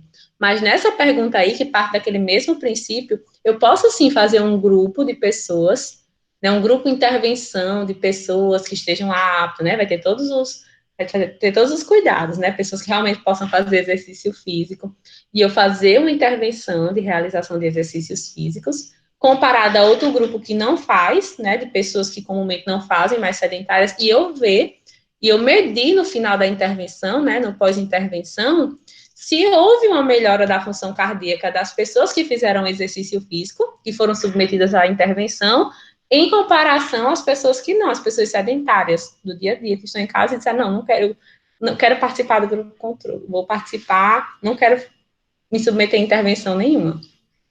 Entende? Então, aí, realmente, quando a gente pensa nisso, nessa pergunta seria ótimo, seria viável a realização de um estudo experimental. Se eu quisesse fazer estudo de coorte, como eu disse, eu também faria. O estudo de caso controle também faria com essa pergunta. É mais para vocês saberem diferenciar. E, por fim, tem esse quadro resumo, né, que ele traz uma representação gráfica dos principais tipos de estudos epidemiológicos de acordo com o desenho, né, que foi aplicado. E ele traz aqui, né, como observacionários, que a gente falou, os relatos ou séries de casos, os estudos transversais aqui, que eu coloquei como estudos de prevalência, que observam prevalência dos acontecimentos, os estudos longitudinais, que aí entra aqui os casos controles, as coortes, são estudos de incidência, existem os estudos ecológicos, que também podem ser chamados de demográficos. E aqui a gente fala que geralmente são estudos descritivos, que geram hipóteses. Enquanto, esses aqui também são estudos longitudinais, né? Os estudos de coorte e caso-controle, eles já são estudos analíticos, junto com os ensaios clínicos.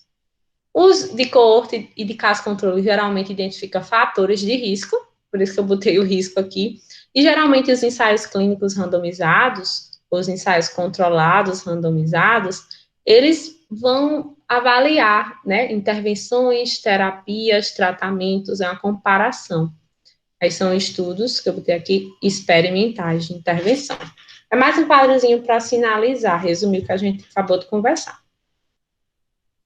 E por último, gente, existem os estudos de revisão. Eu coloquei aqui inicialmente que os estudos eles podem ser classificados quanto primários e secundários.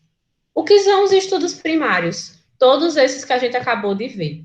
São estudos de pesquisas originais, como são chamadas, em que os dados colhidos ou as variáveis observadas e analisadas no estudo estão relacionados à aplicação de intervenção ou de uma observação.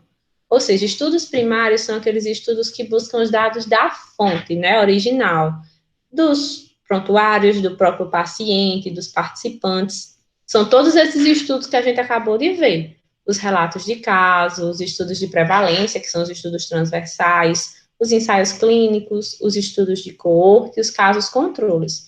Enquanto os estudos secundários, eles são estudos que geralmente utilizam estudos que já existem, já foram publicados, para selecionar as melhores evidências. Buscam estabelecer conclusões a partir dos estudos primários, com um resumo ou a sistematização dos dados encontrados, que são comuns a estes resumos. Ou seja, os estudos secundários, eles são os estudos de revisão. Eu acredito que vocês já tenham trabalhado ou conhecem os estudos de revisão, tá? Perguntando agora. Quem aqui já fez um estudo de revisão? Eu nunca fiz, mas eu já vi a professora Suelen comentando. Então, os estudos de revisão, que são os estudos secundários, por que eles são secundários? Porque eles já partem de estudos que existem. Então, são estudos onde a gente vai a gente tem uma pergunta, a nossa pergunta ela já foi respondida por outros estudos, a gente já vê isso na literatura, por exemplo, e aí eu vou dizer, não, eu não vou realizar um estudo primário de coleta de dados em si, no indivíduo. Eu prefiro pegar todos os estudos que já trabalharam com essa minha pergunta e eu resumir, ver quais são as melhores evidências, fazer uma sumarização desses estudos e fazer o meu, né, minha revisão, por isso que a gente chama de revisão, vou revisar os estudos que já existem sobre aquela temática, que possam trazer respostas para a minha pergunta. Por exemplo, eu quero saber quais são os fatores de risco para as doenças cardiovasculares. Essa pergunta já foi uma pergunta feita por várias pessoas. Se a gente procurar hoje na internet, no Google Acadêmico, por exemplo, nas bases de dados, vão aparecer vários artigos falando sobre fatores de risco das doenças cardiovasculares. Aí eu tenho duas opções. Ou eu faço um estudo primário, ou então eu digo, não, gente, já existem vários estudos com essas respostas, né? Então, eu vou pegar todos os estudos, fazer um estudo de revisão, para ver quais foram os estudos mais recentes sobre isso, e vou realmente fazer um estudo de revisão. Vou trazer desses estudos quais são os principais fatores de risco para as doenças cardiovasculares. E aí sim, né, farei um estudo de revisão. Só que os estudos de revisão, eles também são classificados de acordo com a metodologia que eles utilizam. E aí eu trouxe aqui alguns slides falando sobre os principais tipos de estudo de revisão. Se a gente vir aqui do lado, já tem falando sobre vários deles. Revisão sistemática, revisão narrativa, revisão integrativa, as meta-análises, aí vem avaliação de tecnologia, avaliação econômica, guias e práticas clínicas, os protocolos que são feitos, por exemplo, do Ministério da Saúde, eles envolvem revisões. Então, eu trouxe aqui. Nem trouxe explicando, mas eu vou explicar para vocês. Pensar que eu tinha feito um slide explicando. Os estudos de revisão sistemática, eles são níveis de estudos, eles são que há de estudos de melhores evidências. Eles geralmente são utilizados para responder questões de pesquisa voltadas para intervenções, para tratamentos. Em si, eles são estudos onde eles utilizam apenas um tipo de método de estudo primário. Por exemplo, se eu vou fazer um estudo de revisão sistemática, ele é o tipo de revisão mais complexo para se fazer. E eu quero fazer um tipo de revisão sistemática, num tipo de revisão sistemática só vai existir revisão de estudos de um único delineamento. Por exemplo, só vai existir estudos de coorte. Vai ser uma revisão onde só vai analisar estudos de coorte sobre uma determinada pergunta, ou só estudos de caso-controle, ou só estudos transversais, depende da pergunta. Já na revisão integrativa, que é o segundo tipo mais comum, eu acho que a gente vê muito na área da enfermagem, é um tipo de revisão onde eu utilizo vários tipos de pesquisa, depende da minha pergunta. Aquela que eu disse agora, eu quero fazer um estudo de revisão integrativa sobre quais são os principais fatores de risco para as doenças cardiovasculares. Uma revisão integrativa, ela contemplaria isso. Já essa pergunta para uma revisão sistemática, ela não caberia. Mas se eu quisesse saber, por exemplo, qual é o tipo de medicamento mais eficaz, eu quero comparar dois medicamentos. A aspirina, ela é mais eficaz do que outra medicação para as doenças coronarianas? Aí, esse tipo de pergunta, se for no estudo de revisão, uma revisão sistemática se enquadraria, onde eu ia pegar, ia procurar na internet, nas bases de dados, todos os estudos de ensaios clínicos randomizados, de estudos experimentais que foram feitos com a aspirina e outros medicamentos para saber a efetividade dela nas doenças coronarianas, por exemplo. E aí eu ia comparar. Era um estudo de revisão de outros estudos que já existiam, mas de um tipo de estudo, por exemplo, os ensaios clínicos randomizados.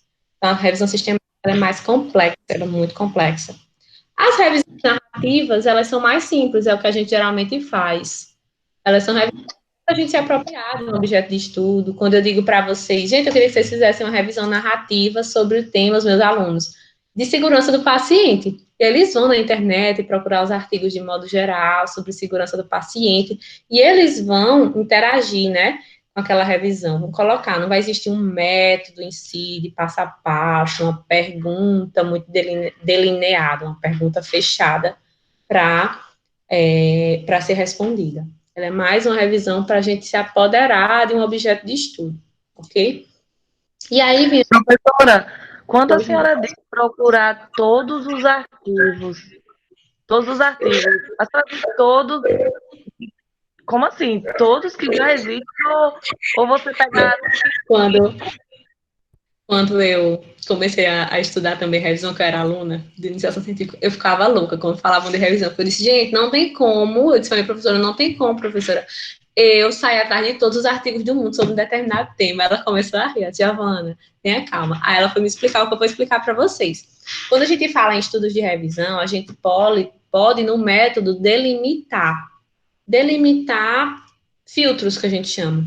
Eu posso dizer que eu pesquisei os artigos dos últimos 10 anos, por exemplo, artigos em idiomas inglês e português, por exemplo. Então, vocês geralmente, quando vocês forem ler os artigos de revisão, vocês vão ver que eles colocam, o estudo utilizou como referência as publicações dos últimos 10 anos, artigos em inglês e português, artigos disponíveis na íntegra, porque a gente sabe que hoje em dia tem artigos que não estão de livre acesso para a gente, né? A gente clica lá, só está disponível o resumo.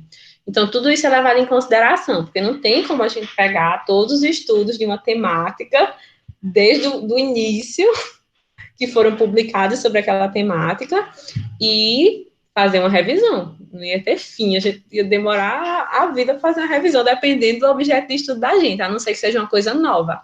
Eu quero fazer um estudo sobre os principais tratamentos para o coronavírus que foram utilizados. Aí a gente não coloca, assim, não seria um estudo que eu particularmente optaria por colocar filtro, porque são estudos do último ano, né? Eu saberia que não ia vir milhões de estudos, então realmente, eu quero todos. Eu sei que vai vir uma quantidade boa, eu vou comparar quais foram os artigos que publicaram já, testes com tratamentos, com possíveis medicamentos que foram utilizados no coronavírus nesse período. E aí a gente ia responder. Então, depende muito o pesquisador, ele tem essa liberdade no método dos estudos de uma revisão integrativa, por exemplo, né, dos estudos de revisão.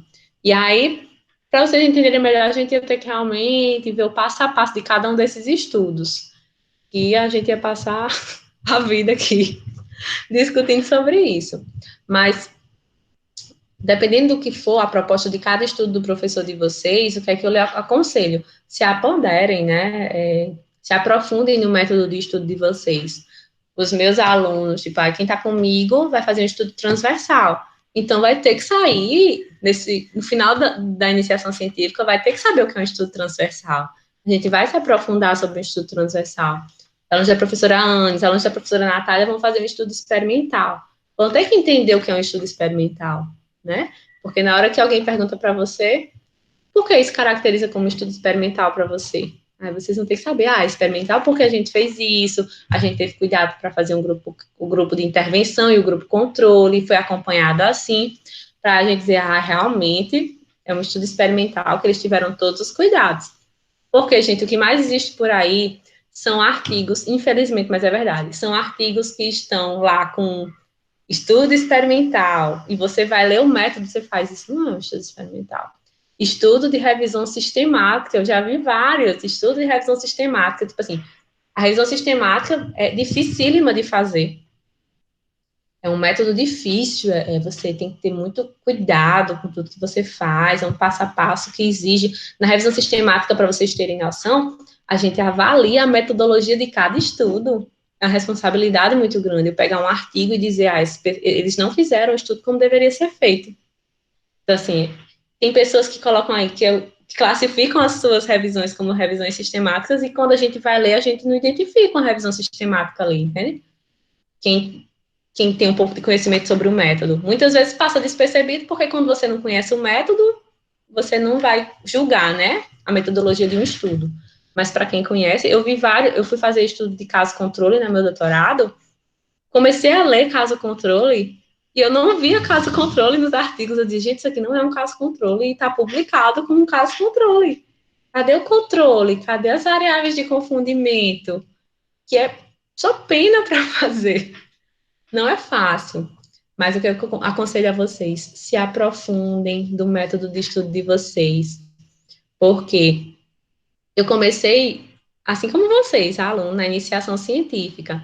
Na minha época de iniciação científica, eu não trabalhei com métodos quantitativos, eu trabalhei com métodos qualitativos. Minha professora, ela era muito, ela trabalhava mais com método qualitativo, e aí eu tentei me aprofundar. Eu não saí um expert, claro, né? A gente tá aprendendo, mas tudo que eu pude aprender sobre o meu método, de estar lendo, de estar discutindo com minha professora. Professora, esse método, ele é assim, porque ele tem que ter esse passo a passo, isso aqui não pode deixar de existir, né? Ela Giovana, então, porque vocês só têm a crescer. Quando a gente colocou as oficinas de tipo de estudos, que eu fui preparar essa aula, eu disse assim, caramba, é uma aula muito pesada, realmente, para eu conseguir fazer com que eles entendam. Mas aí eu comecei a compreender, eu disse, não, eu não vou querer que os alunos saiam da aula sabendo como é o passo a passo de um estudo de coorte, porque é isso que eu disse, ia precisar de uma aula toda só para cada um desses tipos de estudo. E mesmo assim a gente ia sair com dúvidas. Mas que vocês entendam que existem vários tipos de estudo, né? E que vocês se sensibilizem a partir desse encontro, dessa oficina, que vocês têm que se aprofundar, estudar o tipo de estudo que vocês vão realizar, para evitar vieses, para evitar erros, para que vocês lá na frente não olhem para o estudo de vocês e digam assim, meu Deus, por que eu não consegui responder a minha pergunta? Né? Então, assim, porque muitas vezes é um caminho sem volta, se a gente não tem cuidado nesse passo a passo, tá bom? Pesquisa é coisa séria. Com certeza, a iniciação científica, vocês que estão tendo o primeiro contato, quem não teve ainda, né, porque tem uns alunos de extensão aqui, mas aproveitem a oportunidade. Eu sempre fui aluna de iniciação científica desde o meu terceiro período da universidade. Sou apaixonada pela iniciação científica. Se vocês me chamarem para conversar de pesquisa, de método, eu passo a tarde com vocês, viu? Podem ter certeza, porque eu falo assim, eu disse, vou fazer a oficina de novo. E acho que se eu for fazer essa mesma oficina, cada vez é uma informação diferente, porque é aquela coisa mesmo eu penso na aula e vou falando, para mim é uma conversa. Então, assim, aproveitem muito. Vocês, cada professor, né, tem os seus métodos, se aprofundem sobre eles. E agora eu vou abrir para dúvidas. Só eu falo tanto, gente, que minha garganta seca. Gente, abre as câmeras, eu tô tão sozinha. Cadê Vanessa? Obrigada, Vanessa, porque eu sei que ela abre. Cadê Fátima? Professora, na verdade, eu não tenho dúvida, não, sabe?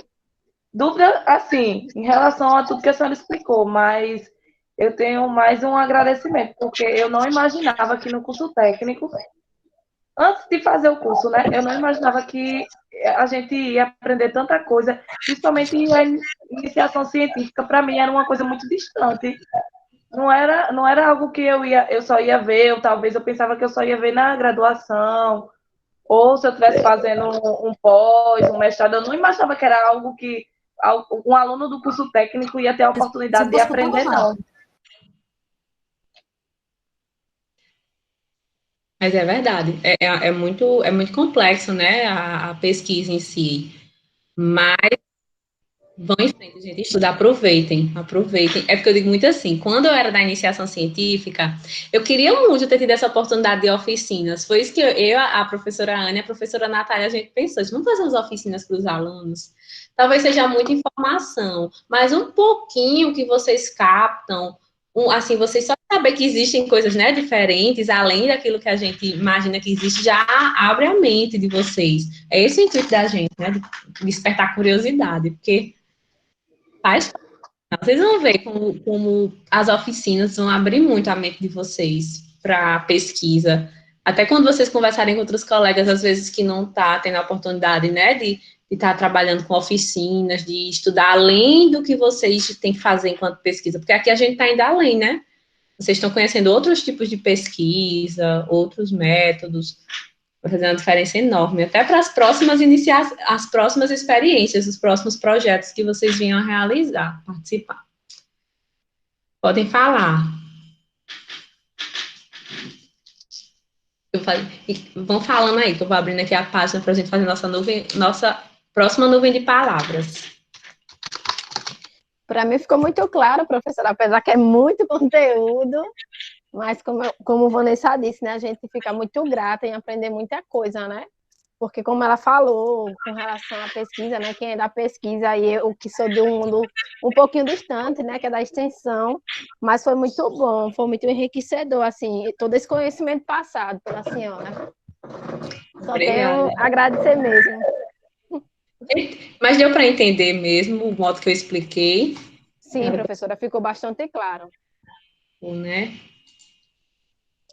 Fátima, como é que você está? Que Fátima está muito calada. Fátima, você não é de ficar calada.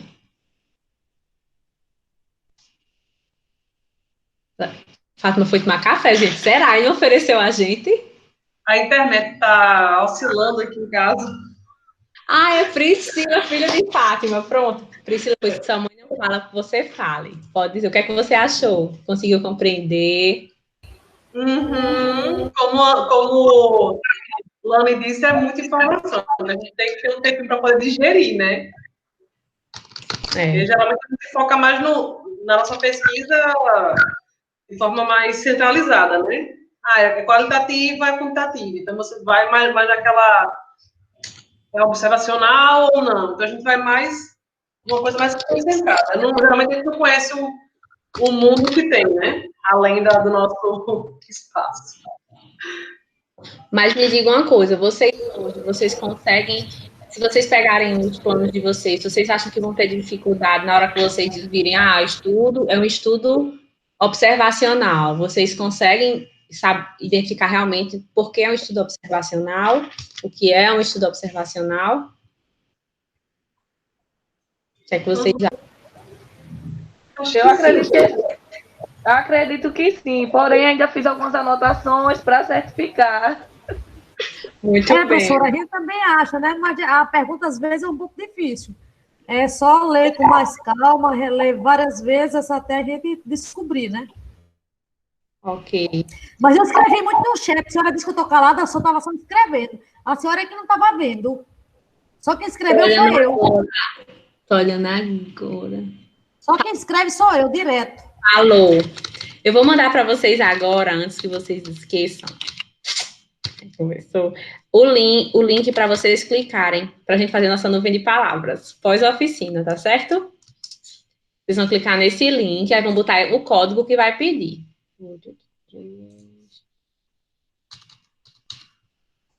Vou só copiar o código aqui. 584. Vou pedir esse código. Aí vocês colocam, e aí vocês colocam. Tem até 3 palavras, se vocês quiserem colocar mais, só uma ou duas. A pergunta vai ser, o que você compreendeu por tipos de estudo? E aí vocês botam em uma palavra, os termos que vocês aprenderam, o que é que vocês entenderam de tipo de estudo, uma palavra que lembra, um tipo de estudo que vocês lembrem, tá bom?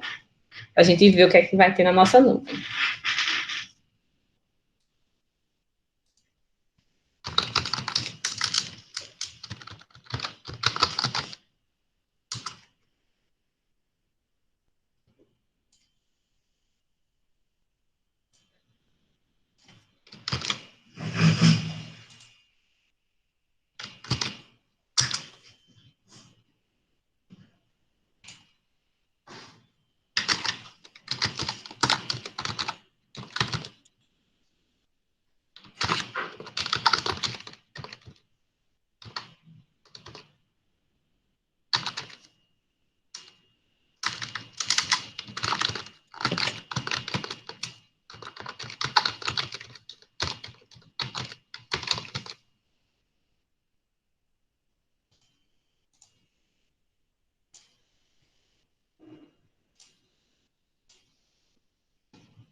Vocês estão me escutando? Meu computador. Tá dando uma interferência. Tá dando mesmo. Meu celular, meu computador travado aqui, me esperem qualquer coisa. Ah, acho que foi, voltou.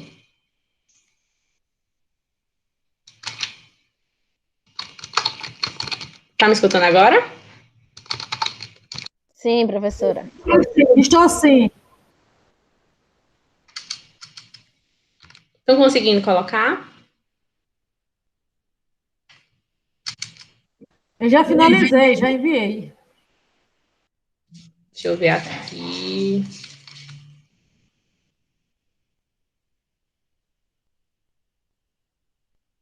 Vamos ver o que está aparecendo na nossa nuvem de palavras. Todas já colocaram, já? Ou tem alguém fazendo ainda? Então, já, é porque eu estava fazendo outro. Já. Eu vou apresentar para vocês, viu? Nossa nuvem de palavras. Pessoal, deixa eu só. Peraí. Na apresentação, os professores já enviaram a apresentação para vocês, não já? Essa apresentação que eu fiz. Sim, professora, já a Ana enviou no grupo. Pronto. Aqui no final tem um exercitando, que foram algumas perguntas. Para, de acordo com as perguntas, vocês imaginarem alguns tipos de delineamentos que podem responder essas perguntas. Depois vocês façam para exercitar, bem legal, viu? Aí, se tiverem alguma dúvida, podem falar comigo. Professor, eu não sei que tipo de delineamento poderia responder essa pergunta. Aí vocês vão, que eu vou orientando vocês, tá bom? Tem algumas perguntas, aí vocês vão dizer, aqui pode ser um estudo de experimental e um estudo de coorte.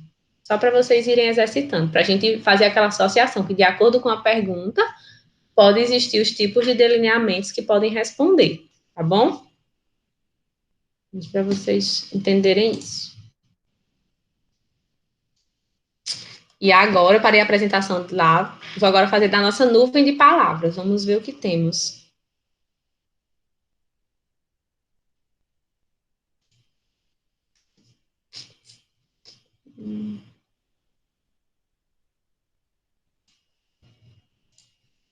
Essa aqui.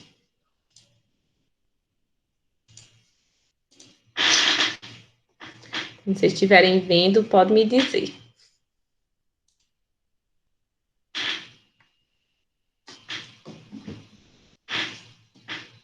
Estão vendo?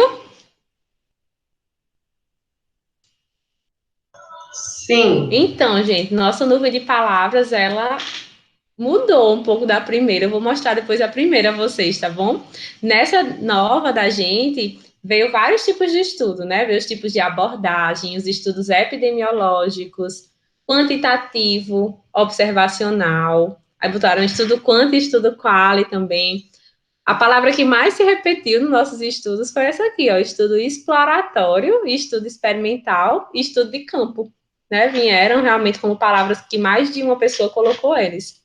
Classificação dos métodos, observação, variedade e determinação. Gostei dessa palavra aqui, viu? Determinação, porque ao final, no fundo, a gente tem que ser muito determinado para fazer pesquisa. E vamos comparar com a nossa primeira nuvem? Deixa eu ver aqui, onde é que eu vou na minha primeira nuvem? Aqui em Roma. A gente trouxe vários tipos de estudos, né? Nessa nuvem. Em relação à primeira nuvem, vamos ver o que é que apareceu, qual foi a grande diferença.